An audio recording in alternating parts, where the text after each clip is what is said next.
सारस्वते देवे गौरवाणी प्रचारिणे निर्विशेषा शून्यवादी पाश्चात्यादेशतारिणे जय श्री कृष्ण चैतन्य प्रभो नित्यानंद श्री अद्वैत गदाधर श्रीवासादि गौरा भक्ता वृंदा जय श्री कृष्ण चैतन्य प्रभु नित्यानंदा श्री अद्वैत गदाधर श्रीवासादि गौरा भक्ता वृंदा हरे कृष्णा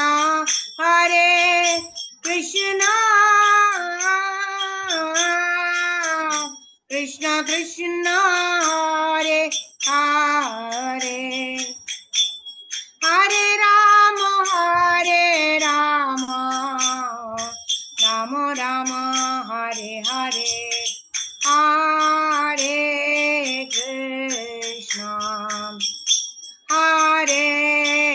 कृष्णा कृष्ण कृष्ण हरे हरे हरे राम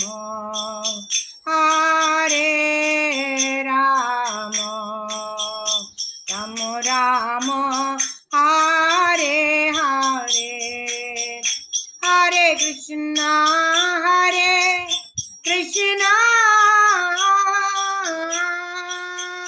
कृष्ण कृष्ण हरे हरे हरे राम राम राम हरे हरे हरे कृष्ण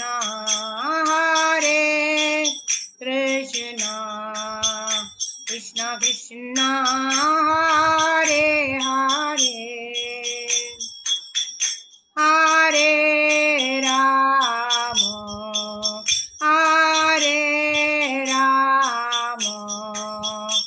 राम राम हरे हरे हरे कृष्ण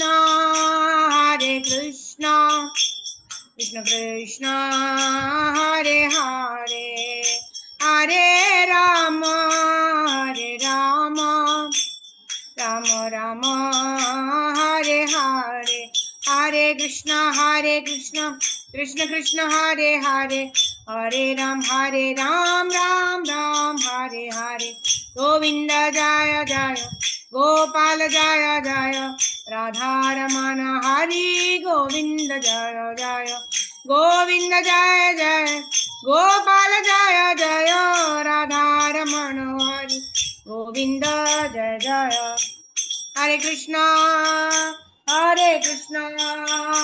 कृष्ण कृष्ण हरे हरे हरे राम राम राम हरे हरे जय गौरनीताय जय गौरनीताय जय गौरनीताय जय गौरनीताय जय जय प्रभुपाद गुरुदेव निताय गौर हरि बोल हरि बोल हरि बोल हरि बोल। श्री हरिनाम संकीर्तन की जय। गुरु श्रील प्रभुपाद श्रील गुरुदेव की जय। अनंत कोटि वैष्णव वृंद की जय। निताय गौर प्रेमानंदे हरि हरि बोल। नाना शास्त्र विचारनैक निपुणौ साधर्म संस्थापकौ लोकानां हितकारिणौ त्रिभुवने मान्यौ शरण्याकरौ राधा कृष्ण पदारविन्द भजना नन्देन मट्टालिकौ वन्दे रूप सनातनौ रघुयुगौ श्रीजीव गोपालकौ वन्दे रूप सनातनौ रघुयुगौ श्रीजीव गोपालकौ वन्दे रूप सनातनौ रघुयुगौ श्रीजीव गोपालकौ वन्दे रूप सनातनौ रघुयुगौ श्रीजीव गोपालकौ।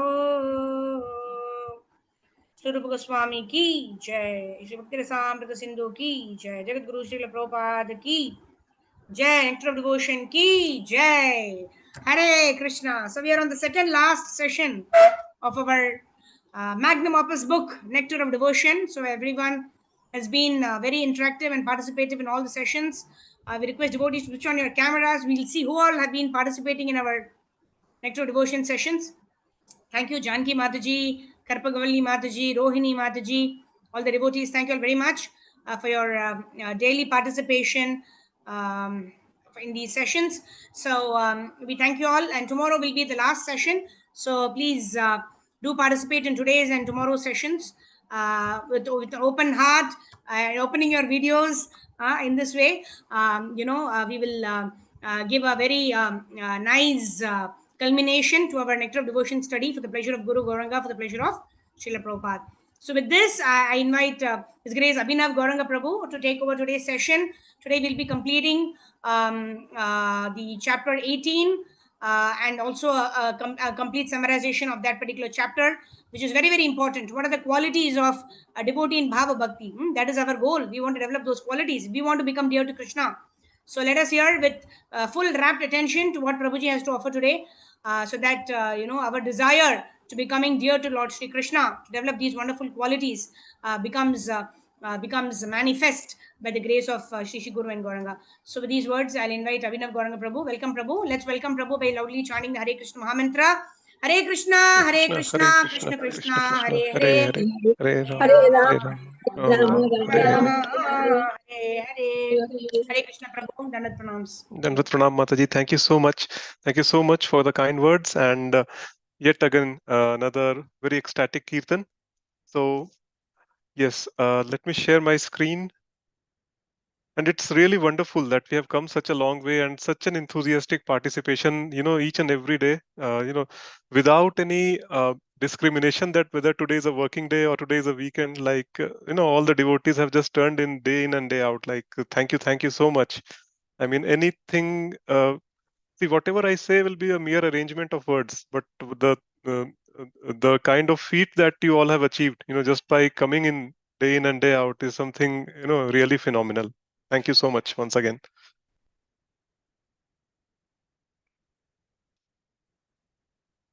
Okay, so I am sharing my screen. Let me start the slideshow. Yeah, so as Mataji said that this will be the conclusion and summarization of chapter number 18, which is the second last chapter for this particular course, actually. And character of one in ecstatic love. So let's start. As usual, before starting, I will like to just dedicate this particular session to my spiritual grandfather, the founder Acharya of ISKCON, A.C. Bhaktivedanta Swami Prabhupada ki jai. Whatever I'm going to speak, I will merely repeat what I have heard in the lectures of Srila Prabhupada. Whatever I'm going to speak, I'll merely repeat what I have read in the books of Srila Prabhupada and what I have learned from the Guru Parampara of ISKCON. So yes, as Mataji said earlier, that Sri Arup Goswami describes the characters of one in ecstatic love, and he has given us 9 characteristics. Okay, that how does a devotee who is in pure ecstatic love, how does he or she behave? right? So we'll see each of these characteristics one by one, and that will also, kind of summarize our entire, chapter number 18. So before proceeding, I will just kind of give you a heads up that this might be a little longer session, like not exactly, like we may not be getting the time for discussion towards the end, or even if we get, like, it will be little less time. So just a heads up for all, but it's a very interesting session, like, because each of these characteristics are very, very important, and like, some senior devotees and acharyas can even speak on each and every single quality for an hour. What to speak of nine qualities? Yes. So let's begin, and we will just keep ourselves absorbed. Feel free to stop me in between if there are any queries, but yes, we'll see as we go. So the first thing is the time management or utilization of time. That is the most important thing for any devotee. Okay. So a devotee who has developed ecstatic love of Krishna always is always engaged in reciting prayers of the Lord, is always thinking of Krishna, is offering services either by bowing down to the deities or engaging some other services, and not interested in wasting even a moment in any other engagement. And then best example is Ambrish Maharaj. Yes, so devotees actually are too absorbed in Krishna consciousness. Now, this is a characteristic of one who is at a very advanced level, right? Who is in the at the level of ecstatic love. So for them, all the material mundane activities here and there are immaterial. Basically, they are only engaged in continuously thinking about Krishna, continuously chanting the holy names of Krishna, and they don't waste any time at all, right? Even a single moment is very precious for them, and they try to engage each and every moment of their life in the service of the Lord, right? Now, this may seem very, very unpractical for people like you and me, like who are most of us who are householders, right? Like, no, one may ask that, okay, Prabhuji, like, if I'm continuously thinking about Krishna, or I'm continuously absorbed in only the sevas and services, then what about my, household services? Yes. So yes, for this is applicable for the full-time devotees, maybe brahmacharis or sannyasis and other grihasthas who have opted to become full-time devotees. Yes, for them each and every moment is important. For the householders, the important thing is that you have to perform your household duties, but apart from that, if you get any extra time, yes, so that time you will have to utilize in the service of Krishna. You are not supposed to waste that time in any other mundane activities. Yes. For example, if I have to go to office, and yes, and another thing, that if I have to go to office, the amount of time that I'm spending in the office, right, say, for example, 8 hours, 10 hours, 12 hours, I'll have to make a complete use of those 8 to 12 hours that I'm dedicating in the office. It should not be that if I am going to the office, I am just wasting my time during the lunch time, just chit chatting with my colleagues, say 1 to 2 p.m. If it's a lunch time, then I'm utilizing that full hour in doing just wasting my time talking over there, right? Or maybe taking very frequent coffee breaks, and every time when I get up from my seat, I just spend around 45 minutes or 1 hour away from my system. No, that is not the way. Because what will happen is that if we keep on wasting time in this way, slowly and surely our office work will go on piling up, and towards the end we will feel a lot of pressure of getting things delivered on time. Yes. And then what will happen, we'll have to stretch ourselves. Yes.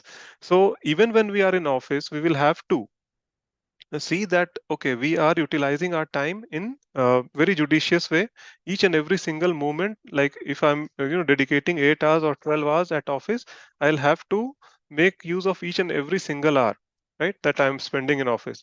With that, what will happen is that when I come back home from office, then there will not be much office work pending with me. Yes. So then at home, what I can do is I can fully focus on my bhakti, whatever time is remaining, right? Abstain from social media. No, it's there was a survey recently taken that on Indian youth, or maybe even the middle-aged people in India, right? So it was found that on an average, we Indians are spending around 3 to 3.5 hours every day on social media. Now that is a very, very big time, to just spend like that. Okay, I mean, it's a utter wastage of time. Just see what we are doing. We are simply holding the mobile phone and scrolling, scrolling, scrolling, scrolling, just trying to figure out what is going on in someone else's life. What can we gain by knowing what others are doing in their lives? right? It's nothing, right? I mean, these are just agents of Maya who are actually luring us into, knowing that, into, that, okay, if you know something about someone, then okay, there is something very, what to say, entertaining or something very interesting about it. But it's not. We are simply wasting our time. And especially I would like to cite my example. Like, I quit social media around about an year back. Okay, no Facebook, no Instagram. Anyways, I was never on Twitter because I feel that it's a horrible platform actually to be in. Okay, uh, so this is how you can utilize your time. So once you quit social media, then easily you have around 3.5 hours, right? The only social media engagement which I have today is YouTube and WhatsApp, right? For obvious reasons, because on WhatsApp, like, you will have to communicate, coordinate with the devotees and your family, of course. And then on YouTube, like, you can hear a nice satsang, maybe, all the online programs that are happening, you can be a part of that. Okay, and there is no restriction of time, there is no restriction of the location as well. Yes. So with these things, like, yes, judiciously you use the social media, and that too in the service of Krishna, but uh, try not to waste too much time on that. So each and every moment is important. And if by being very judicious about how much time we are spending in here and there gossiping, or maybe on social media or any other engagement, then we can actually find out good 3 to 4 hours every day, that we can exclusively dedicate in Krishna's service, right, apart from your family responsibilities. So it is not at all that difficult. It just requires a little bit of practice and little bit of constraint and restraint from our side, actually, and that too, that restraint will feel only for, say, first few weeks. Once you get habituated, I mean, it's a cakewalk. Basically, after that, you will actually start feeling more freedom, and you will start enjoying your life more if you are, remaining staying away from social media, basically. Yes. So this is how a devotee can, utilize their time and maybe engage whatever time is there at their disposal in the service of Lord Sri Krishna, right? So moving on, second devotees are reserved and perseverant. Again, now these are all the qualities I would constantly keep on reminding, that these are all qualities of someone who is at the level of bhava bhakti, right? These are very high qualities, and we are at sadhaka level, right? It There is some time to reach at those level, but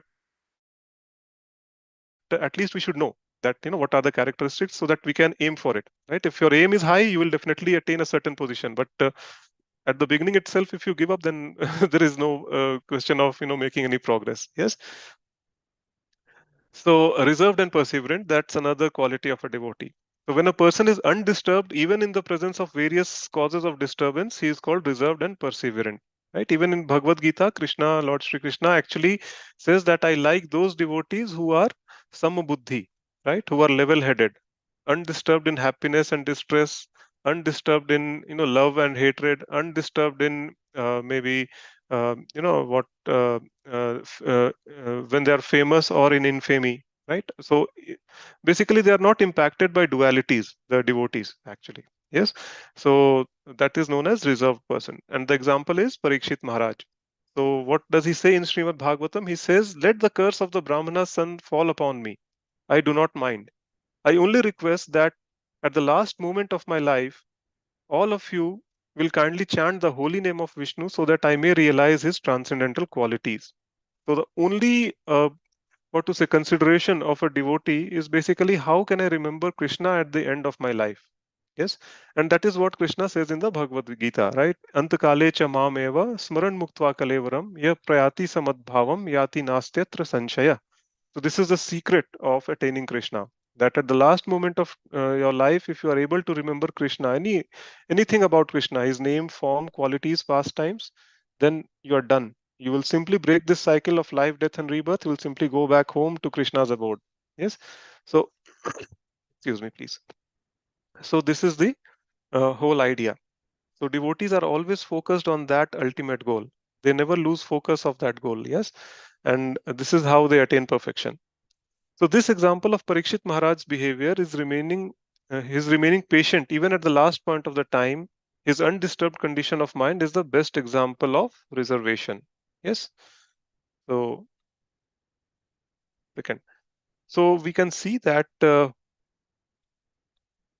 shloka from Srimad Bhagavatam, that is first canto, 19th chapter, verse number 15. Yes. Tammopayatam pratiyantu vipra Ganga च देवी धृतिचित्तमीशे द्विजोपसृष्टः कुहकस्तक्षको वा दशत्वलं गायत Vishnugatha. Which means, O Brahmanas, just accept me as a completely surrendered soul and let Mother Ganges, the representative of the Lord, also accept me in that way, for I have already taken to the lotus feet of Lord in my heart. Let the snake bird or whatever magical creature the Brahmana has created bite me at once. I only desire that you all continue singing the deeds of Lord Vishnu. So this is what Parikshit Maharaj is requesting all the Brahmanas who have just gathered on the banks of river Ganges to hear Srimad Bhagavatam, right? So this is how a reserved devotee, behaves. Basically, he is very level-headed. Even death was impending on Parikshit Maharaj. He was least bothered about that, right? He was more concerned about how he can remember Lord Krishna or Vishnu at the time of quitting his body, right? So this should be the ultimate goal of any devotee. And even in Bhagavad Gita, Krishna says the same thing, right? So we will see two shlokas from chapter 12, 16th and 17th, what Lord Krishna has to say. अनपेक्ष शुचिर्दक्ष उदासीनो गतव्यथः सर्वारंभ परित्यागी यो मद्भक्त समे प्रिय. My devotee who is not dependent on ordinary course of activities, who is pure expert without cares, free from all pains and not striving for some result is very dear to me, right? So these are all qualities of devotees who are reserved and perseverant. You can attain this kind of mindset, like who not being dependent on ordinary course of activities, being pure at heart, without cares, free from all pains, not striving for some result. It will come only when we are level headed. Basically, we are not getting impacted by the dualities which are there around us. So in just see in the 17th chapter, what Krishna has to say: Yo na hrishyati na dveshti na shochati na kangshati shubha parityagi bhakti manya same priyah. One who neither rejoices nor grieves, neither laments nor desires, and who renounces both auspicious and inauspicious things, such a devotee is very dear to me. So this is the confirmation again from Krishna, that we have to attain that state of level-headedness. So initially, yes, like it's very, very difficult for us to, be in that state. Like it's not that we read the Bhagavad Gita once or twice, we attend, sessions like these once or twice, and we will become level-headed. No, because like, once we have accepted a particular body, right, our mind actually tricks us so bad that we actually identify ourselves as this body, right? To get out of this body consciousness is a task. Basically, the process is simple. Okay, the process is simple, that we have to chant Hare Krishna in this age of Kali Yuga. We have to chant the Hare Krishna Mahamantra. We have to read the Bhagavad Gita every day, right? We have to be in the association of devotees. We have to honor Krishna Prasadam. So these are simple process. I mean, it's nothing rocket science. Basically, rather, I was reading Srimad Bhagavatam yesterday, and very nice purport of Srila Prabhupada I came across. And Prabhupada is saying that actually, in order to go to hell, you have to work very hard, right? Why? Because, for example, if I am a drunkard, like if I consume a lot of alcohol, I need some money for buying the alcohol, and to get some money, I will have to work very hard to earn that money, right? So similarly, other activities are there. For example, if I am into meat eating, again, like non-vegetarian food is much costlier, than vegetarian food. Again, you'll have to work very hard. You need to have some money, and then so basically going to hell is very difficult task. Actually, you will have to work very hard in order to go to hell, right? But to be Krishna conscious, or to take the shelter of the Lord, is very simple. Patram pushpam phalam toyam yo me bhaktya prayachati tadham bhaktya upritam ashnami priyatatmana. Even if you offer some water with full heart and soul, and love to Krishna, he will accept that. And just to taking the shelter of the Lord, just see, it's so easy. Like you can get a chanting bead from anywhere, and just you can chant Hare Krishna Mahamantra. That is the Yug Dharma of Kali Yuga. Yes. So But unfortunately, this is the unfortunate case in the Kali Yuga, that people are more attracted towards the difficult activities rather than simple ones. Yes. So yes. So with practice, like slowly and detachment, definitely, we will reach that point of level-headedness, what Krishna is talking about. Yes. So we have to be reserved and perseverant. That is the second. Third is detachment. Now, if you see the picture in this slide, I think all of you must be knowing, this particular pastime of Lord Shiva, right? The poison drinking pastime of Lord Shiva. So the reason why I have chosen this particular pastime is, there are two reasons. One is there is no better devotee of the Lord than Lord Shiva, right? Like Srila Prabhupada says that out of all the Vaishnavas, Lord Shiva is the topmost Vaishnava. Vaishnava Nam Yatha Shambhu, right? And this particular pastime depicts, like, it gives you an idea of how much detached a top class devotee can be, right? So when this ocean of milk was being churned in order to get the nectar out of it, all the asuras and the devatas, they were churning the ocean of milk, and lot of other precious things also came out of that ocean, which were equally divided between the asuras and the devatas. But one thing which also came out was the halahal poison. That was a very, very poisonous substance which came out, and it was so poisonous that even the fumes which were coming out of it were capable of destroying the entire creation. All the three planetary systems. What to speak of people who were actually engaged in churning of the ocean at that time, right? So, and the most important point and the most striking point to note here, that all these things were going on. The ocean of milk was being churned in order to get the nectar. During all this entire discussion which happened, Lord Shiva was never ever involved in any of it. He was simply at sitting in his abode, Kailash Parvat, and he was just meditating upon the forms of the Lord that he always does, and chanting Ram, Ram, Ram, Ram, Ram, Ram, Ram, Ram, Ram. By the way, we have burnt a lot of sins, but just by chanting the names of Lord Ram 5 or 6 times right now. Yes. So he was completely detached from that, and he had nothing to do with the nectar. He had nothing to do with anything else that was coming out of that ocean. Yes. But when the poison came, and when he saw that, okay, now there's a need that I need to step up, and just for the well-being of this entire creation, just to save this entire creation, he quietly just came out of his meditative state, went to the place where this churning was happening, and just collected the poison in his both hands, just like this, and just drank that poison. And after drinking that poison, he did not stay there, right? He did not expect any fruits of his actions at that time. That, okay, ठीक है, मैंने poison P लिया है, now I should get some nectar, थोड़ा अमृत इधर भी सरकाओ मेरे तरफ. No, he did not say anything like that. Just drank the poison, went back to Kailash, and again sat in that meditative state. Now, this is the level of detachment which a top class devotee can exhibit, right? So, what can we learn from this particular pastime?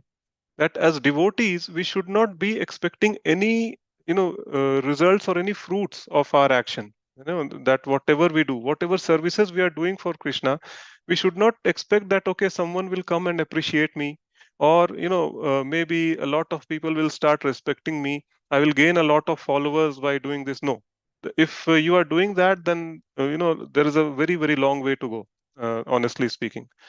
We should try to inculcate. I mean, it's really difficult to emulate Lord Shiva in whatever he does, but then there are certain the like certain teachings which he has given, and we can just follow on his footsteps, right? And then we can just try to inculcate a little part of what he exhibits in our day to day life, right?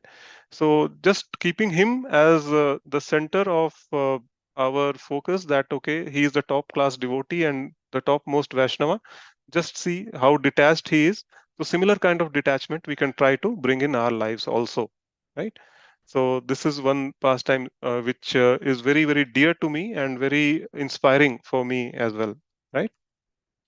Then second example is the Bharat Maharaj, right? Although actually he fell down from the position of Bhav, which we saw in the last session, which I was conducting, but nevertheless he was a top class devotee again, because at a very young age he left a very beautiful wife, his children, his entire kingdom, right, and went into the forest to perfect his human life. How many people can do that, right? We are belonging to a middle class family. We are not very eager to give up whatever belongings we have here. He was a king, right? And then he gave up everything. So just imagine, and that too, not just he gave up everything, he went to the forest and he elevated himself to the bhav level, right? It's not a joke. It's definitely not a joke, right? So this is the kind of detachment we should try to exhibit. Obviously, we cannot, as I said, we cannot walk on the footsteps. I mean, we cannot try to emulate Lord Shiva or Bharat Maharaj, but at least we can walk on their footsteps, the directions which they have shown to us, right? That slowly but surely we can take small steps at a time. And as Krishna also says in the Bhagavad Gita, that with practice, everything comes. Even you will have to be a little detached in your life, right? From everything which is there around you. It's a difficult thing. It's not easy thing to just let go of everything around you. But then definitely we have to be very focused. We should never ever kind of lose the focus of this ultimate goal. That ultimate goal is to chant or remember the names of Krishna, names, form, qualities of Krishna at the time of death, right?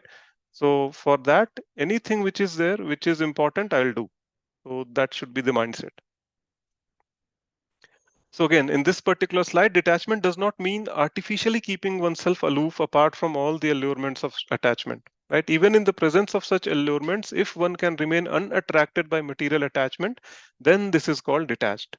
Right? So if I am just deliberately trying to force myself away, so then that's not going to work. Sooner or later, what will happen is that I will again fall into that material pool. So important thing is that this can happen only if we find a higher taste. That means if one develops some taste for chanting, okay, if they're chanting Hare Krishna Mahamantra regularly and then they become attached, to the Mahamantra itself, or if they are reading Krishna book or Srimad Bhagavatam every day and then they become attached to the pastimes of the Lord or the qualities of the Lord, right? Then automatically what will happen, that they will start losing the taste in all the material activities. Then this is called detachment, that even if the material things or the materialistic people are there around you, still you will be not attracted to them, right? To those things or those people.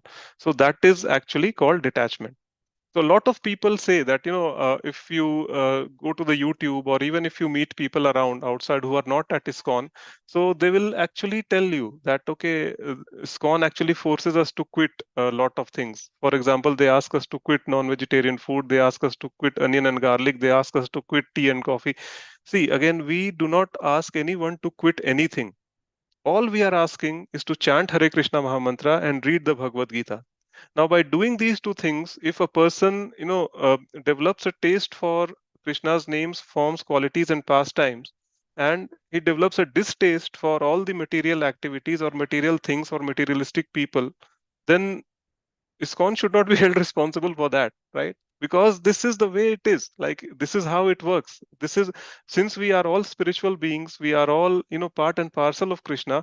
That is the place where we feel the actual bliss, right?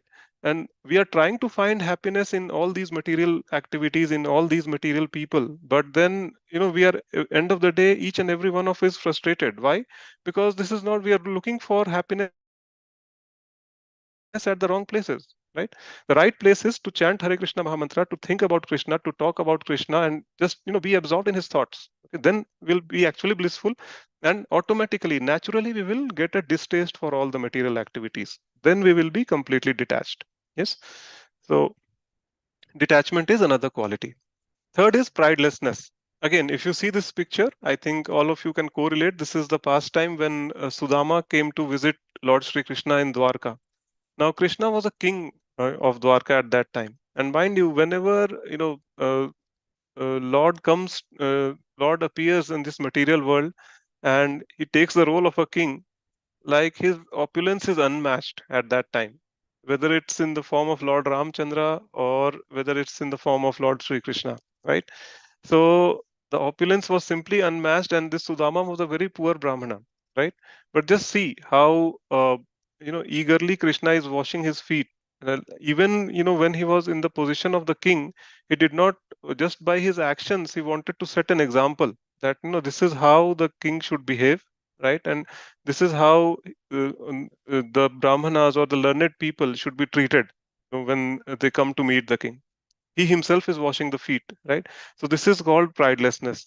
So we should not be puffed up with whatever we have, right? Because if we are doing that, then definitely we cannot ever be uh, we cannot, like, any desire for spiritual practices will never come in our heart, right? That is what we saw last time also. I quoted a very nice shloka from Bhagavad Gita: bhog aishwarya prasakta nam tayapahrita chetasam vyavasayatmika buddhi samadho na vidhiyate. Yes, that if people are too much attracted towards material things or material activities, then resolute determination for uh, devotional service does not take place in their hearts. So we have to be prideless, and like, you must be all be knowing that who is the topmost devotee of Sri Krishna? Anyone? Radharani Srimati Prabhuji. Radharani. Yes, yes, Srimati Radharani. And what is the quality because of which she is the topmost devotee? Can anyone tell? Rightlessness. Yes, Rightlessness. pridelessness and humility. The mood of Radharani is such that whenever she sees a particular devotee who is very sincerely practicing devotional service, she goes to Sri Krishna and tells that, "Oh Krishna, look, here is a devotee. He or she is a better devotee than me, so please accept him or her." That is the mood of Srimati Radharani, right? We can never, we can't even imagine to be anywhere near her. But just look at her magnanimity, that she says that, okay, this particular devotee is better than me, right? So her only job or only goal of her life or her existence is basically to help, to serve Krishna in the best possible way, right? So until and unless we develop this quality of pridelessness, we will never be accepted in Golok Vrindavan, right? With some pride, or if we just routinely, if we follow our devotional practices, then yes, we may enter into any of the Vaikuntha planets. But to attain Golok Vrindavan, this is the most important quality that each and every one of us should have. Otherwise, because Krishna is also just blown away by the humility of Srimati Radharani. And any devotee who is prideless, any devotee who is completely down to earth, basically, is very, very dear to Krishna. Immediately they attract the attention of Krishna, right? So another example which Lord Srila Prabhupada actually cites in this Nectar of Devotion itself is a big landlord known as Lal Babu, a Calcutta landholder, became Vaishnava and lived in Vrindavan. So he was begging from door to door, even at the homes of his political enemies. Right? Begging involves being ready to be insulted by persons to whose home one has come. Right? So all these things, that landlord or landholder was actually tolerating, and all these things for what? Just for the sake of Krishna. So any such activity that you take, which is full of pridelessness, there is not a tinge of any ego involved in that. It That activity immediately attracts Krishna. Okay, so this is another very important and the most, it's not an optional, basically, thing that, okay, if I want, I will be prideless, or if I want, I won't. No, this is the mandatory quality that every devotee should have. That is the pridelessness. And Lord Chaitanya Mahaprabhu also tells us in his Shikshashtakam, Trinadapi Sunichena Tarorapi Sahishnuna Amanina Manaden Kirtaniya Sadahari. One should chant the holy name of the Lord in a humble state of mind, thinking oneself lower than the straw on the street, and one should be more tolerant than a tree. Right? So this is the quality that Krishna is basically looking for, devoid of all sense of false prestige, and should be ready to offer respect to others, all respect to others. In such a state of mind, one can chant the holy name constantly, right? Even if someone is disrespecting us, even if someone is insulting us, we should not stop our duty. And our duty is to look at each and every living entity as a part and parcel of Krishna.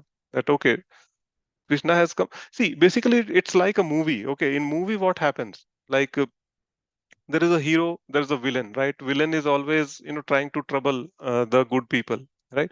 So similar thing, like, we have taken this material body, and we are enacting this on the huge stage which is called as the material world, right? So some people will be good to us, and some people are like villains who are just trying to create obstacles in our lives. But then at the end of the day, Krishna is there in my heart, Krishna is there in their hearts also, right? Once this body is gone, then that actual consciousness is there, which is the pure consciousness, right? At that time, no one is a hero, no one is a villain. They are all, just part and parcels of Krishna and humble, loving servants of Krishna, right? So we should not try to discriminate or try to judge people, on their behavior. True devotee is simply absorbed in, just chanting the holy names of the Lord and tries to give respect to each and every one, right?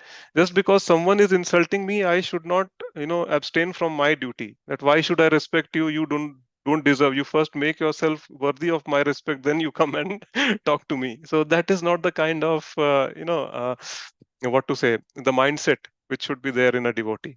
Yes. So devotee is always respectful towards each and every living entity, whether it's Lord Brahma or whether it's a small ant. Yes, it always sees that, element, that the spark, the spiritual spark which is there, and he knows that this is a part and parcel of Krishna. And apart from that spiritual spark, Krishna is seated as Paramatma in everyone's heart. So the devotee also sees that aspect in each and every living entity. Yes. So this is about pridelessness. Hopeful for Krishna's mercy. Yes. So this is another very nice thing, that we should always be confident, and hopeful that okay, Krishna is there. Avashya rakhibe Krishna. In every situation, Krishna will be there, and he is ready to, accept me in the Golok Vrindavan. See, it's a known fact that more than we are eager, the more than we who are eager to go to Golok Vrindavan, Krishna is more eager than us to, just bring us back, take us back home. Actually, it's just that we are not, somewhere or at some point of times we are just, getting attracted by Maya. Actually, most of the times we are getting attracted by Maya. Sometimes we perform some devotional services. Yes. So, uh, like our purity of heart is not there as of now, okay, but Krishna is actually very eager to take us back, right? So the strong conviction that one will certainly receive the favor of Supreme Personality of Godhead, this is known as Asha Bandha. And because I'm trying my best to follow the routine principles of devotional service, I'm sure that I will go back to Godhead, back to home. Okay. So I may not be qualified, but our glorious acharyas are, and because of their mercy we will be able to make it. So I wanted to narrate one very nice, real pastime, actually, real story which has happened very recently, just maybe in last year itself, when a devotee actually she quit her body, and how Srila Prabhupada actually helped her at the end, last moment. But I don't know whether I'll have that much of time or not. So I'll just continue. If we have some time in the end, then I can, narrate that pastime. And I was actually moved to tears when I actually read that pastime. So Krishna is always there, his mercy is always there. It's just that how eager we are to collect that, mercy from him, actually. Right. So we should always be hopeful, we should always be confident, never ever get disheartened that if something if you see that okay, some we are not able to see any progress, apparent progress, what we are doing, always remember that each and every holy name that we are chanting is basically making us move, take that one or two step towards Krishna. Okay, it's just like sitting in an aircraft. I cited this example last time also, that once the aircraft is cruising at a particular height, it becomes a very boring journey. Like you don't feel anything at all, sitting in the aircraft. Only thing that you feel is, while takeoff and while landing, right? But just that you are not feeling anything, just because you are not feeling anything, during the cruise phase, doesn't mean that you are not heading towards your destination, right? It's just a matter of time. When the aircraft will land, you will find that okay, you are at your destination. Yes. So we should be in that frame of mind, basically, always hopeful for Krishna's mercy. Another example is Shabri, right? Shabri actually waited for 18 years to meet Lord Ram, when his Guru Maharaj actually told her that okay, you are one of those fortunate souls who will get the opportunity to serve Lord Ram in person, right? She was overjoyed, and at that time she was a very young lady, like young girl, basically, 18 or 20 years old. And for next I don't know, like for next 18 or 20 years she waited. Actually she became actually very old, more than 18 or 20 years she waited, actually, right? And every day what did she used to do? She used to clean that portion. Like there was her cottage in the middle of the forest, and then first of all she removed all the bushes and all the wild plants which were there on the pathway. And then every day she used to water that pathway, broom this entire pathway, for about 1 or 1.5 kilometers, so that her Lord Ramchandra should not face any difficulty, coming to her cottage. Every day she used to sit at the doorsteps, and then she used to see that, did my Lord come? Did my Lord come? Okay, then next day, she never lost faith in the words of her guru, right? That is the key thing, right? She waited, and then finally, when Lord Ramchandra appeared in front of her, the tears of ecstasy started to flow from her eyes, and those they were just not stopping at all, right? And in that ecstasy, when she offered those berries to Lord Ramchandra, she was so concerned that, okay, I should not give a bad quality fruit to my Lord. So she was tasting those fruits, before offering it to. And you see, in general sense, what happens that, a devotee, if we should not be tasting or smelling the prasadam that we are offering, the bhoga that we are offering to Krishna. But for a devotee who is in complete ecstasy, all these things are just simply overlooked, right? Lakshman, who is the Guru Tattva, who he was very, like anxious that, okay, what is this lady doing? She's tasting and offering it to my Lord, right? But Lord Ramchandra actually stopped him that, okay, let her do whatever she is doing. And that is the mercy of Lord. Yes. So we should always be hopeful for Krishna's mercy, and, just always remember the pastime of Shabri, or always have confidence that, okay, I may not be qualified, I may be a fallen conditioned soul of Kali Yuga, but my acharyas are very glorious. Srila Prabhupada is very glorious. He will hold my hand, at the last moment. Yes. Then again, eagerness to serve in devotion. One has to be sufficiently eager to succeed in devotional service or Krishna consciousness, and this is the price that we have to pay to become Krishna conscious. Okay, until and unless that eagerness, that urgency is not there, then that uh, uh, we cannot become Krishna consciousness. We cannot become Krishna conscious, right? I mean, that will come in us like a burst, and then it will extinguish after some time if the eagerness is not there. See, that urgency, we should understand that at any moment of time, we can quit our bodies. Okay, we are not as fortunate as Parikshit Maharaj, that we have been given a 1 week's notice. Right, he was given a 1 week's notice that, okay, within 1 week you are going to die. So he actually knew the time, place, and circumstances of his death. Actually, right. So he planned it accordingly. But we are not that fortunate. We don't know when we are going to quit our bodies. Yes. So we have to be very eager and always ready for this particular the final examination that we have to appear for. Yes. So that eagerness should always be there. Otherwise, if the eagerness is not there, um, this what to say, the propensity to do some devotional activity or some spiritual activity will just come and go, right, from time to time. It will never stay there forever in our hearts. Yes. So in his book Krishna Kathamrit, Srila Bilwa Mangal Thakur says that I'm eagerly waiting to see that what a boy of Vrindavan, to that boy of Vrindavan whose bodily beauty is captivating the whole universe, whose eyes are always bounded by black eyebrows and expanded like lotus petals, and who is always eagerly glancing over his devotees and therefore moving slightly here and there. His eyes are always moist, his lips are colored like copper, and through those lips there are booms of sound vibration which drives one madder than the mad elephant.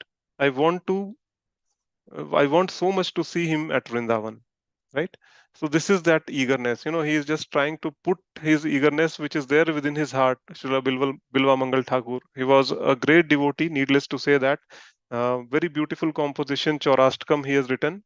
That is one of my favorite, what to say, bhajans of Krishna. Yes, and he was a very great devotee. There is also a story about him that how he was a very lusty brahmana, and then he was completely transformed basically because of one incident in his life, right? And he became a top class devotee of Sri Krishna.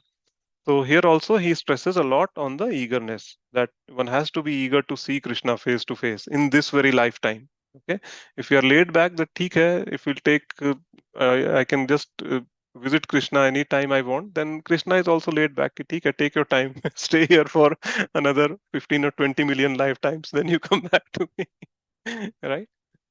Okay. Then chanting the holy names of Lord. Now, holy name is extremely powerful. Again, every single name that we chant will protect us. And under no circumstances whatsoever, a devotee should miss out on chanting the prescribed number of rounds. And the best example which I can cite right now is that of the pastime when Krishna killed Putana. Now, Putana was the first demoness which Krishna killed, actually, right?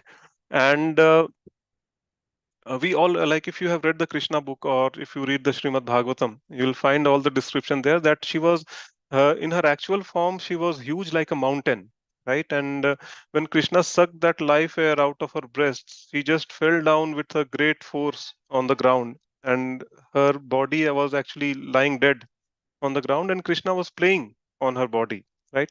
And all the gopis, they were very worried, who were all in this vatsalya bhav basically, and they just came and to see if Krishna was okay, and they found that little Krishna is playing very joyfully on the chest of Putana. Yes. So immediately they somehow brought Krishna down from her, and just to shove away all the negative energy which was there. So what did they do? They started doing lot of what to say. They carried out some rituals, and then they started chanting the holy names of none other than Krishna himself. So just imagine, gopis are chanting the holy names of the Lord to protect the Lord himself. So this is the power of holy name, right? And our acharyas say that the holy name is so powerful that devotees actually chant it to protect the Lord himself. Right? So just imagine the potency of the holy names. So we should not miss out on under any circumstances whatsoever, whatsoever, right? Um, Always set aside fixed number of rounds, that okay, whatever might the time permits in my life, that much of time I'm going to devote in chanting. And until unless you are completely bedridden and you're not even able to speak, and under that may be an exceptional case, but then apart from that, you should never miss out on chanting, right? That is very important, because this holy name is actually one thing that is going to protect us. Like, if somehow, although we should not be thinking in a negative way, but say for example, some due to some reason, like if we are not able to completely follow the process of Krishna consciousness, and we fall down at some stage. So, and if we are presented in front of Yamraj, although that will never happen, but just I'm just giving you a hypothetical situation. At that time also, right? Just tell me which parents or which friend or which relative of which lifetime will come and try to save you from the clutches of Yamraj and Yamadutas. No one. But if you have chanted the holy names, right, even one time with a sincere heart, then that particular holy name will come and give a testimony in front of Yamraj. Will testify in front of Yamraj. Yes, this fellow chanted the holy name, and maybe he chanted at his home, he chanted in the Vrindavan or wherever, right? So I think he's a pious soul. He should not be sent to the hell, right, to the hellish planetary systems. And this is how the holy name protects us.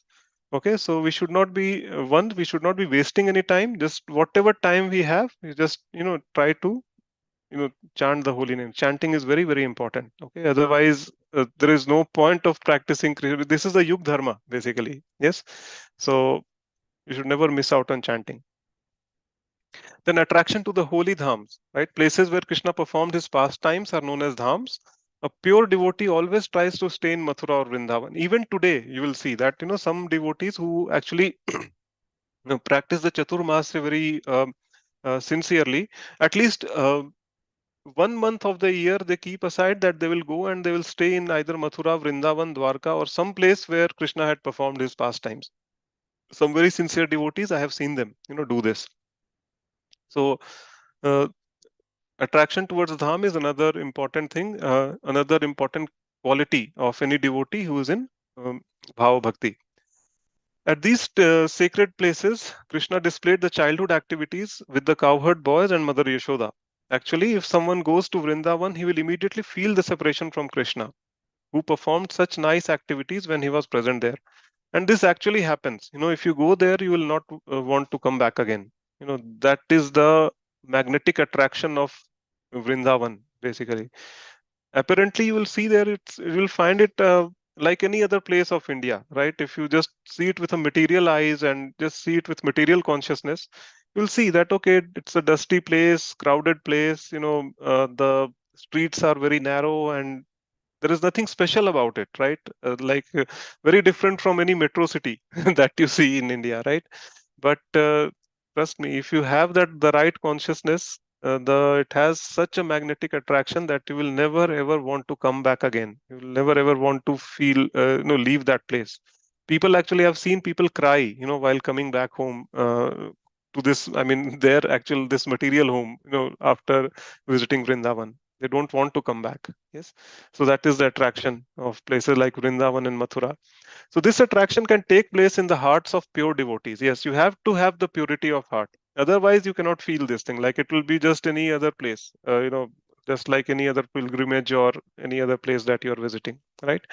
For a person who simply wants to have liberation and to merge into the personal Brahma Jyoti attachment, Krishna, the impersonal Brahma Jyoti attachment to Krishna is not possible to acquire, right? So for all the impersonalists or dhyan yogis who just want to merge into, the Brahma Jyoti, for them these things are, very, see what we have seen also like last time that, if we are performing just focusing on the Ashtanga yoga, right? So actually, it makes our heart very hard, like hard as a stone. Okay, and this bhav bhakti or anything related to devotional ecstasy is basically based on the sentiment of love, the sentiment of separation, the pain of separation from Sri Krishna, right? So that kind of sentiment will never emanate from the hearts of a person who is into Ashtang yoga or Hatha yoga or whatever they are doing, right? So most of the times, actually, they are carried away. Once they attain some siddhis, they are carried away, and then they start making a display of those siddhis. So the ultimate goal is lost then and there, right? Some very rarely, if some dhyan yogis or impersonalists who somehow kind of save themselves from this kind of allurement of displaying their siddhis to others, they also first they go to the Brahma Jyoti, right? And there they slowly maybe develop bhakti, and then they are allowed to enter into any Vaikuntha planets. Okay, so that is the process. So that can never come, until and unless you have a purity of heart and until and unless you feel the separation from Lord Sri Krishna. So then, till then, bhava bhakti is not possible to acquire, right? Some impersonalists or sahajiyas also imitate being gopi or a cowherd boy. So this kind of people you will find a lot, especially in Vrindavan or in Mathura or in Dwarka, in places like that. People will claim that okay, they are gopis, and then they will dress like a gopi, they will behave like a gopi. Similarly, they will they try to behave like a cowherd boy or a friend of Krishna. The friendship of Krishna is not a joke. Like it cannot be attained just by thinking that you are a friend of Krishna. If you want to be friends with someone, you have to, take the consideration of other person's feelings also. Like that person should also want to be your friend, right? It's not a one-sided thing that I proclaim that, okay, this person XYZ is my friend. So that doesn't mean that he is my friend. I can say, okay, Amitabh Bachchan is my friend. But in reality, Amitabh Bachchan doesn't even know me. Right. So this is the case with Krishna also, right? I mean, we cannot be sahajiyas, we cannot be uh, at that shallow state of mind basically, and think that okay, I'm a very pure devotee of Lord, or being puffed up with whatever small activities that we are doing. No, that is not the right way. It should always be humble. Trinadapi sunichena tarorapi sahishnuna. That is the way to go. Yes. Then eagerness to speak about the Lord. Yes. So this is a very nice purport of Srila Prabhupada that I found in the Srimad Bhagavatam. It's third canto, 27th chapter, 7th verse. And this is the purport basically I have taken. A devotee should not speak needlessly. Okay. The serious devotee has no time to speak of nonsense. He's always busy in Krishna consciousness. Right? That we saw in the first quality itself, when the time management, right? Always busy. Whenever he speaks about Krishna. Okay, Maun means silence. Silence does not mean that one should not speak at all. Okay, but he should not speak of nonsense. He should be very enthusiastic in speaking about Krishna. So a pure devotee, that is one of the characteristics of Bhava Bhakti, that he is always absorbed in Krishna's thought, that devotees are always absorbed in Krishna's thought, and they are always very eager to speak about Krishna. Okay. So whatever they speak, they just speak from their heart, right? And it reaches the heart of the audience, just like that. Okay. So obviously, all these devotees who are in Bhava Bhakti, they are Uttam Adhikaris, right? Uttam Adhikari has this quality of, just by speaking, they can transform the heart of the audience and convert them into a pure devotee, just like that. Okay. And Srila Prabhupada did that. And he has actually shown us, how to do that. Yes. So the eagerness to speak about the Lord is another. Right. And then again, like shadow attachment and para attachment.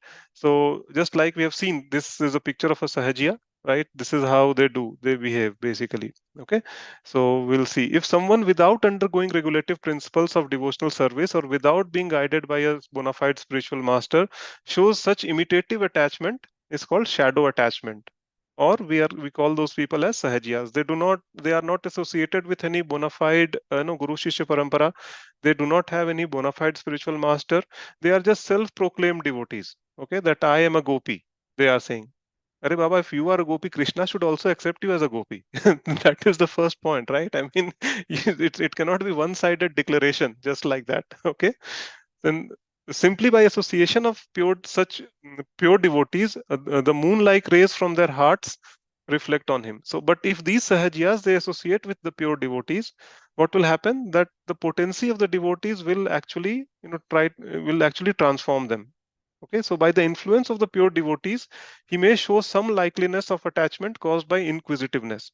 So till now, they were just showing the Sahajiyas were just showing what imitative attachment. Okay, they were just showing some self-proclaimed attachment, and then they were just claiming to be something or someone, right? But in the association of pure devotees, what happens? The inquisitiveness in the heart actually arises. Okay, to know more about Krishna, right? And to know more about the process of Krishna consciousness, right? How can we actually, develop more attachment? And if by manifestation of such shadow attachment one feels the disappearance of material pangs, then it is called para attachment, right?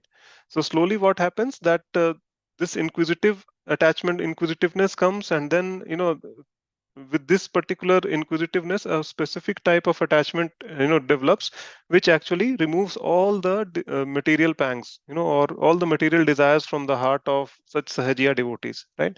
Then this attachment is called para attachment. And then, if an ordinary man develops such attachment for Krishna and fortunately performs devotional activities in association of pure devotees, he can also rise to the platform of pure devotional service. So, from a sahajiya, if a para attachment is there, and then he takes the word of the pure devotees, starts following the regulative principles, start following the process of chanting, start reading the books of Srila Prabhupada, then that person can also be transformed into a pure devotee. They can also get into pure devotional service. Okay, by such attachment of Krishna, but such attachment of Krishna cannot be invoked in a person without being sufficiently blessed by the association of pure devotees. That is the reason why I think in many of the sessions we have stressed many times that association is very, very important. Okay, whether it's physical association or online association, just analyze your life, analyze your daily routine, and just see what is best for you. Okay, but try to visit the nearest ISKCON center at least once or twice a week. Okay, and associate with the devotees through these kind of programs, through these kind of online lectures, or maybe something else. So I mean, Srila Prabhupada has given us a lot. Like uh, he has given us a free hand that okay, accept anything which is there and utilize it in the service of Krishna, even if it means that you have to accept technology, right? And because of this technology we are able to associate here. You all are in different parts of the world, right, today sitting here, but then we can just associate together. So Prabhupada has made this association of devotees very easy for us. So whatever hard work or the heavy lifting Prabhupada and his disciples have already done, okay, now it's our time to pay him back, okay, with some sort of small seva that we can do from our side. Okay, so just please don't miss out on the association of pure devotees, because it can work wonders for each and every one of us. Then secondly, attachment can also be extinguished by the offenses committed at the lotus feet of pure devotees. Yes, we should be completely abstaining ourselves from committing any Vaishnava aparadh. To be very very careful. Okay, that I think there was a very nice sessions which were going on in this ICF only on the Vaishnava etiquettes, right? So I request all of you to attend those sessions, so that will help you a lot to understand, how to not commit a Vaishnava aparadh, right?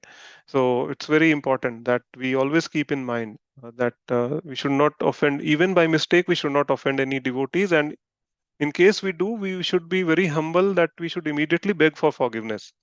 No, ifs and buts, and no, trying to get to the root cause, that what happened and how it happened. Nothing. You just fall on the lotus feet of that devotee and just beg for forgiveness. Okay, that is the way. That is the Vaishnava etiquette.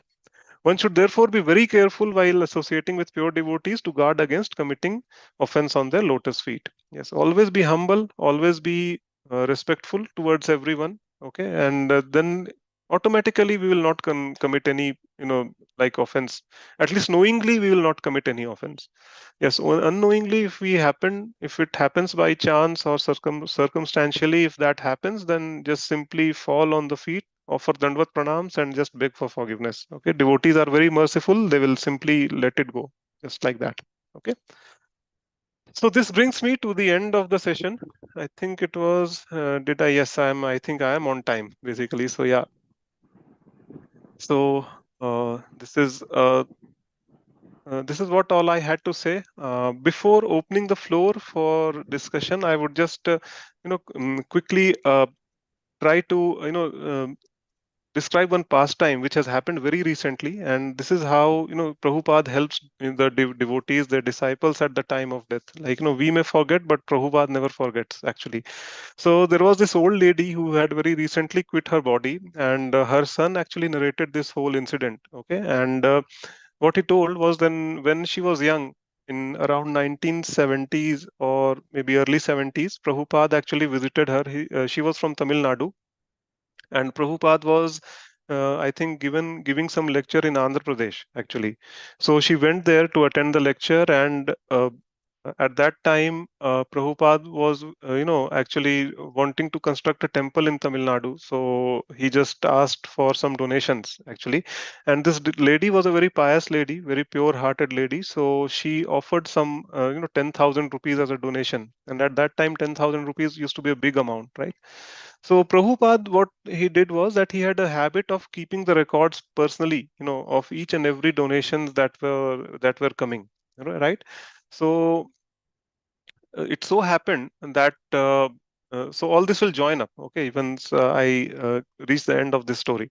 So what happened is that at the time of death, when the lady was on her deathbed, the son was also a pure devotee, and he thought that why not, let me bring the uh, picture of the deities of ISKCON, Tamil ISKCON Chennai, basically, and so that at the time of death, when the deities are in front of the eyes, my mother will, actually attain Golok Vrindavan.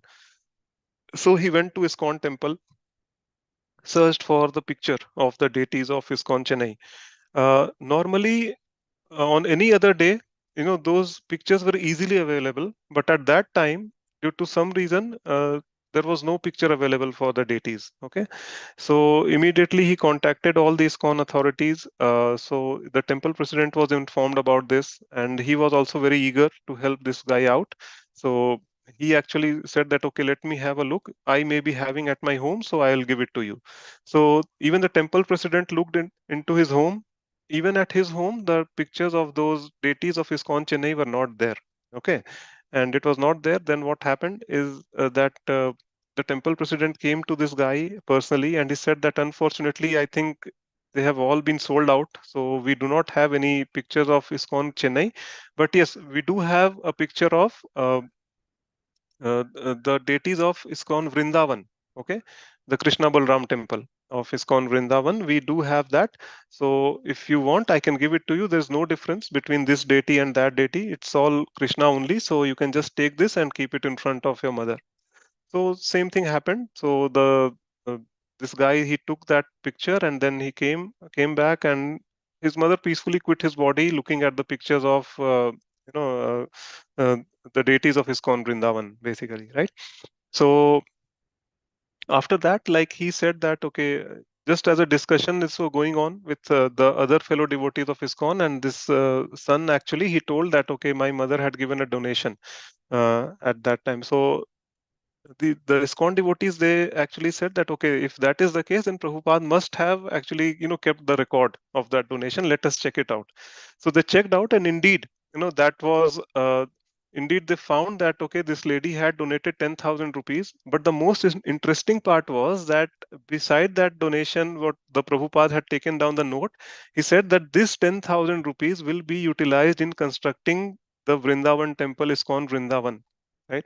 So just imagine, at the time of quitting the body, Prabhupada did not forget that, okay, he just sent the deities of ISKCON Vrindavan to that lady. I mean, surprisingly, at that moment, all the other deities had simply vanished from all the gift shops of ISKCON Center, right, of Chennai. And just I think it was, I don't remember the names of that deity. I think if someone remembers the names of the deities of ISKCON Vrindavan, they can just tell me. Radha But Shyamsundar. yeah, at that Radha time, Shamasundar. so this is a real story. This has actually happened. Okay, so yeah, Radha Shyamsundar. Yes, right, Radha Shyamsundar.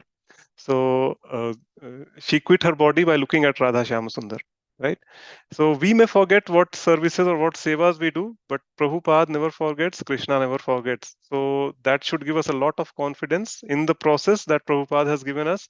Just have full faith in that. Chant very nicely. Keep attending these sessions like this, and then Prabhupada will see us through. Okay. So with that, I would like to open the floor for discussion. If anyone has any questions, they may just ask. Can I ask Amazing you a story, question? Prabhuji. Hare Amazing. Krishna Prabhu. Hare Krishna. I have a question regarding chanting. Hmm. Chanting means the time, the modes of material nature, and Hmm. the quantity. So I have regarding these three because it is said that we should chant during Brahma Muhurta. But Hmm. I heard Amarendra Prabhu's lecture. He said that if you cannot chant between 4 to 7, you can chant before 9 o'clock, the 16 rounds like morning. And he said that the quantity, it can be more than 16 also. And the Hmm. modes of material nature means because after like 9 mode of passion affects our day. Hmm. Hmm. So I just wanted to know that how our chanting should be based on this quantity, modes of material nature, and whether 16 rounds is okay before 9 o'clock in the Hmm. morning. Yes, so I think this particular thing I am also hearing for the first time, why we cannot chant between 4 to 7, because that is the ideal time where we should be doing all the chanting. That is the Brahma Muhurta. So see, we as Because a I don't devotee, yeah. do it because I don't because of some problem I have. I'm not Hmm. able to do it. That's the only thing. Yeah, Because all these are basically directives. Okay, it is best that if a devotee can chant in the Brahm Muhurta, because another reason is that during the Brahm Muhurta, the disturbance is very less, actually. And it's a scientific fact. You will see that as soon as the sun rises, people just start running around like crazy. Every living entity becomes very active. Whether it's birds, whether it's animals, whether it's human beings, everything becomes very active, and your mind also starts running with that speed. Okay, so it's very difficult to control the mind when you are in the mode of passion or ignorance, basically the lower modes of material nature. But in the Brahma Muhurta, it's a very serene time actually. Most of the people are asleep at that time, so the disturbance is also not there. And no important thing which I said, that during the first, when I was discussing the first quality, the time management, okay, by the devotees. Now, if you are managing your time very nicely, that you are going to office and then whatever time is remaining, you are engaging in some sort of service, and then some time you are spending with your family, as a personal time.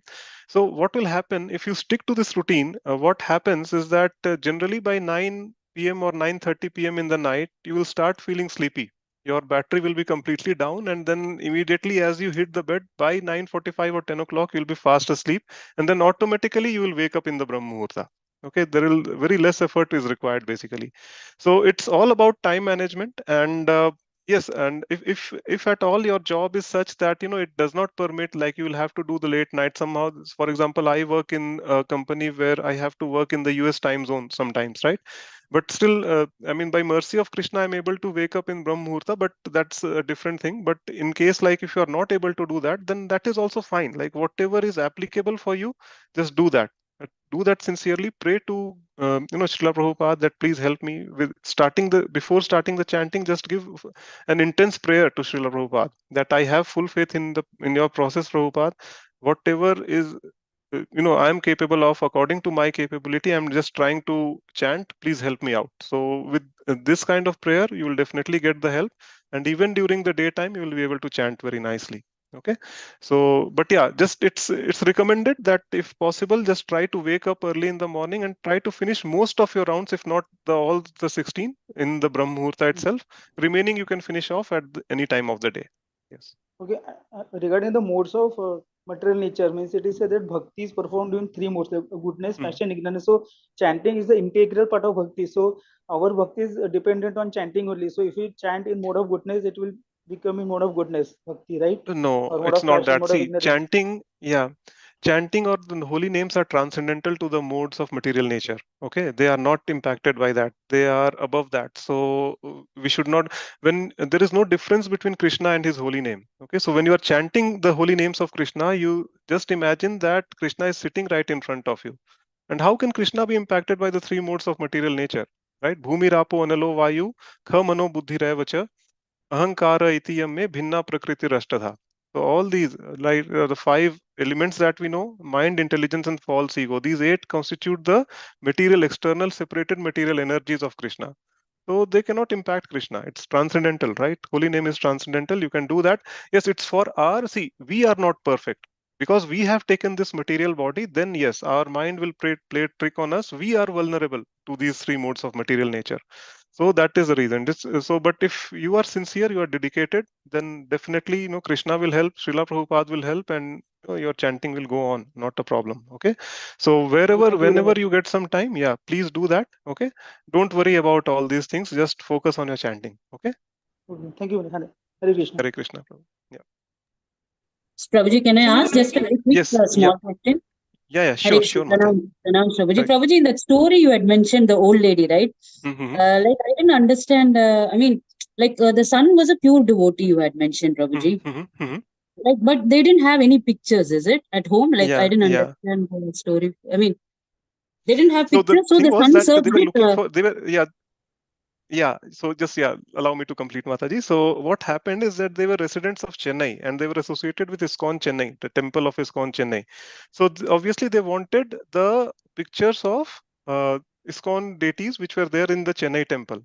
But because this lady had donated 10,000 rupees, and Srila Prabhupada had specifically mentioned that this donation will be used to construct the temple of ISKCON Vrindavan, at the time of death, somehow the deities of Radha Shyam Sundar came in front of the eyes of that lady, right? So this is what I wanted to convey, right? So this is how Prabhupada takes care of the devotees, basically. Okay. Thank you. Yeah. Hare Krishna. Prabhupada Leela. Yeah, Prabhupada Leela, absolutely. Hari Bol. Hare Krishna, Prabhu. Dandavat Pranams. Very, very wonderful session as always.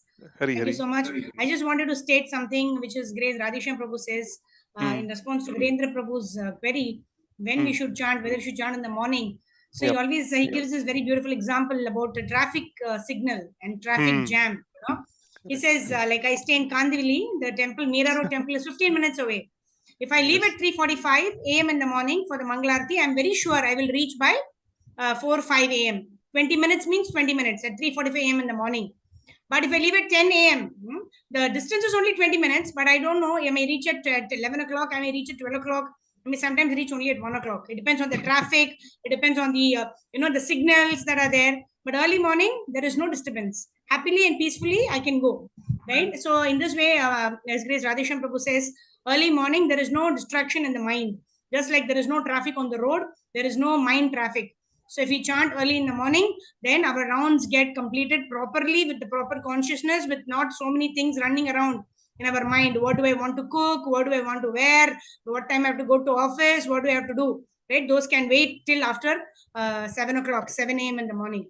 So this is what Prabhu was saying. So the best time to chant is early morning time, where there are less distractions. In spite of chanting at that time only, it is difficult to focus in chanting. Yeah, So, exactly. Every one of okay, us is well, suffering from that. We have so many things, especially when we sit to chant only, we think of what are the other things you have to plan for the day. What all, everything comes at that time. Wonderful ideas, preaching ideas, this, that, that 2 hours And all only the is to-do a list, Mataji. all the to-do list. To-do list. Yes, Yeah, it's a lot of absolutely. mind. And this is the state when we get up in the morning after taking bath, we just focus on chanting, we sit down, and this is the state. So I really imagine, how worse it will be at 9 o'clock in the morning when, all Rajaguna starts pouring in. Absolutely. So, yeah. So at least, we should take care of the factors within our control a little bit. Can we chant how without we can bathing? Can we chant without bathing in the morning, early morning? Can we chant without bathing? Okay. Yes, So I think, yeah. Yes, if you do Mataji, your but if you do your if you do your morning duties, then you have to take a bath. But if you've not done your morning duty, then you can chant in the morning. This is chanting with the beads. Minimum 16 rounds is what we're talking about. Otherwise, in the washroom, even when we are doing our morning duty, we can chant Hare Krishna. But we cannot take the beads inside beads the in the hand. washroom. Yes. So our minimum 16 rounds has to be done with 3 P's. Like again, as Radhisham Prabhu says, prayerful mood, proper posture, and with proper pronunciation. Sitting down in Shukasana or in whatever asana you're comfortable. Some people sit on Padmasana, whatever may be. But those 16 rounds minimum, what Prabhupada has told us, you have to sit and do it as an exclusive activity, and preferably in the Brahma Muhurta time. The rest of the time, whether we are in the washroom, whether we are traveling, whether we are, in the office, whether we are waiting in the hospital, clinic, doesn't matter. We can always chant our extra rounds of Hare Krishna Mahamantra. There are no rules and regulations. Namna Makari Bahuda, Nija Sarva Shaktish, Tatrarpita Niyamita, Smaranena Kala. There is no time, place, circumstance when we cannot chant. But our 16 rounds has to be proper, done as an exclusive activity. From the 17th round onwards, you can do whenever you are doing, folding the clothes, cutting vegetables, all those time you can hear and chant about Lord Shri Krishna, chant Krishna's names. But 16 rounds in Brahma Muhurta time with the 3 P's. Is it okay, Prabhu? Virendra Prabhu? Mataji, one thing, you can Mataji, walk. can you repeat that this thing, Mataji? Can you walk and chant also in the morning? Yeah. So the 3 P's are, one is proper posture. Best is proper posture. Padmasana or sit down and chant, right? Because otherwise we are sometimes when we have to walk and chant also, they say that walk in a little bit of distance, right, from one place to another place. It's not that you are enjoying nature, seeing what is happening. That is not the japa walk, right? We are walking because we are not able to sit. So we walk in the same place, maybe from the hall to the dining table, just because we cannot sit and chant. To and fro. And we focus on the Maha Mantra. That's the thing. Because best is to sit and chant. Sit and chant, maybe looking at the Hare Krishna Maha Mantra itself. The words of the Hare Krishna Maha Mantra. Where even when we close our eyes and chant, they say best chanting is when the Maha Mantra runs in front of your eyes. Hare Krishna, Krishna Krishna, Hare Ram, Ram Ram, Hare Hare. That is the posture. And then pronunciation. That means every word of the Hare Krishna Maha Mantra should be clear. We are at 12:25. We'll end with this. And hear the Maha Mantra properly. The third thing is prayerful mood. What are we asking Krishna? Asking, oh Radharani, oh Lord Shri Krishna, please engage me in your service. Right? So we cannot look at the mobile. Okay, what is the news? Okay, Radharani, engage me in your service. Radharani, engage me in your service. Then it becomes, it is also an offense to be inattentive when chanting the mantra. And that will result in all the other 10 offenses which will arise in our heart if we just do this. But if you are simply careful about this 11th offense or the 10th offense extension, which is inattentive chanting, if we take care of this and do our 2 hours chanting properly, then all the other things will manifest in our heart. Even if you have some doubts whether Krishna is a supreme Lord or demigods are superior, right? If we simply chant Hare Krishna, Prabhupada says, I will take you back home, back to Godhead. Right? Without the knowledge that Krishna is a supreme Lord, we cannot go back home, back to Godhead. So Prabhupada will give us all the jnanam, smritam, apohanam. Right? He will make us forget all our material attachments. He will give us the knowledge that always think of Krishna. Everything Prabhupada will give. But Prabhupada says, follow 4 regulative principles, chanting minimum 16 rounds of Hare Krishna Mantra. Then I will take you back home, back to Godhead. We need to focus only on these 5 things. Rest everything will be taken. Can I chant without bathing in the morning? That is from 4 to 7. Can I chant? That is what I told Prabhu. I told you, Prabhu, if you have not done your morning duty yet, that means if you have not passed stool, then then you can chant with the beads. But if you've done your morning duty of passing the stool, then you have to purify yourself, and then. But it is better. Best is to chant after taking bath, because you've slept for 8 hours or 6 hours or 7 hours. So there is the tamasic mode is there. So cleansing our body is the best. But for some reason, if we cannot take bath, right? Maybe we are suffering from fever, or the climate is so cold that then there is. And even now we have hot water in geyser is there in the bathroom. But for some reason, whatever may be the reason, I don't want to get into it. But if we have high fever or something, we cannot, then of course we can chant. But if we do our morning passing stool in the bathroom, then we have to definitely take bath before we can take the beads, right? Beads. It is not that we are impurifying the Hare Krishna Mahamantra by chanting without taking bath, but because we want to respect the chanting beads, which is our ticket to Goloka Vrindavan Dham. Right? To respect that, we should not touch the bead bag. You can chant Hare Krishna even when you're without the beads. You can chant Hare Krishna mantra at 4 o'clock, 8 o'clock, 10 o'clock, everything. Some people do this, what is this method? Finger counting. Finger counting. Finger counting. You can have a counter also. You can have a counter also. But all that is for beyond 16 rounds. Minimum 16 rounds on the beads. Okay. Yes. Okay, Prabhu, does that help? Thank you very much. Hare Krishna. Okay, very nicely explained, we have one. Thank you so much. Hare Krishna, Prabhu. Thank you. Yeah. Prabhu, there is Sunita Mataji has a query. You have a time to ask? Yes, absolutely, Mataji. Yeah, please go ahead. We'll end with Sunita Arvind Mataji. Hare Krishna. Thank you, Mataji. Hare Krishna, Prabhuji. Dhanatana. Prabhuji, today explaining, you said that renouncing a devotee's qualities, he renounces both auspicious and inauspicious things, and such a devotee is dear to Lord Krishna. But Bhishma Dev, being a great devotee of Lord Krishna, he was waiting for the auspicious time to quit his body. That is Uttarayana. Why he was waiting for that auspicious thing?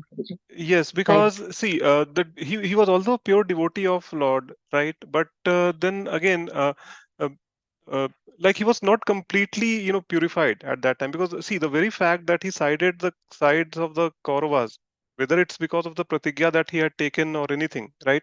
That shows that he actually did not agree with Krishna. When the time had come to take a stand, actually, right? Between dharma and adharma, actually, due to any reason, whatever reason he gave, which were very bona fide ones and very valid ones, but the fact was that he actually sided with the adharma, right, at that time. So yes, so because of that, and see, basically these things are there mentioned in the scriptures, and people who follow the scriptures very closely, they actually tend to do that.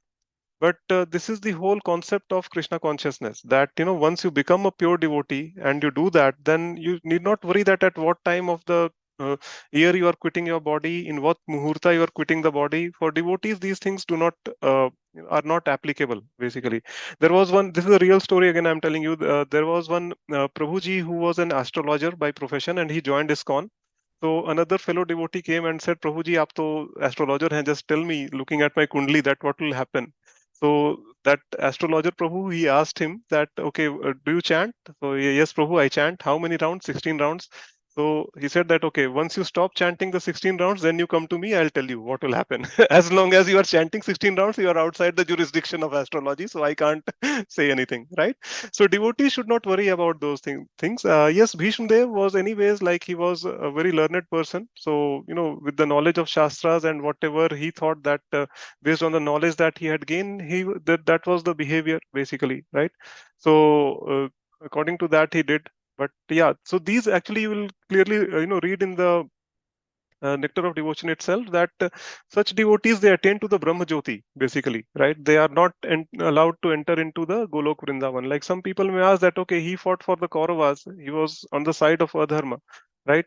And similarly, people like any other pure devotee, you can just think so they have also attained Krishna, and Kansa, or maybe the Bhishma Dev, or maybe Ravana, they also attained liberation. So what is the difference between them? So the difference is that the pure devotees, they are allowed to enter into any of the Vaikuntha planets and they can continue their services. But these people, they actually are limited to the Brahma Jyoti. And in the Brahma Jyoti, if by any chance they develop some taste in devotion and they become devotees, then and only then they are allowed to enter into the Golok Vrindavan or maybe any of the Vaikuntha planets. So I hope I answered your question, Mataji. Okay, Prabhuji. Thank you. Hare Krishna. Bhishma was Ichha Marani, means he only told that he will die in Uttarayan. He was Ichha Marani. Hare Krishna. Hare One more question. Actually, Mataji, I'm so sorry, Mataji. We have to take your question on the WhatsApp group. I will share it with Prabhu and get Prabhu's response. Hare Krishna. So we end with Vaishnava Pranam. Vancha kalpatarubhyascha. Kripa sindhubhyascha. Patitanam Vaishnavebhyo Namo Namah. Ananta Koti Vaishnava Vrinda ki Jai. Jagat Guru Srila Prabhupada Srila Gurudev ki Jai. Nitai Gaur Premanande Hari Hari Bol. Thank you so much, Prabhu. Second last lecture of NOD. Hare Krishna. Second last lecture of Thank you, NOD. Prabhuji. Hare Thank you, Krishna. Prabhuji. Hare Krishna. Hari. Thank you. Thank you very much. Great journey with NOD. Hare Krishna. Hare Krishna. Hare Meet you all Krishna. tomorrow. Thank you, Thank you, Prabhuji. Hare Krishna. Tomorrow's last lecture of NOD.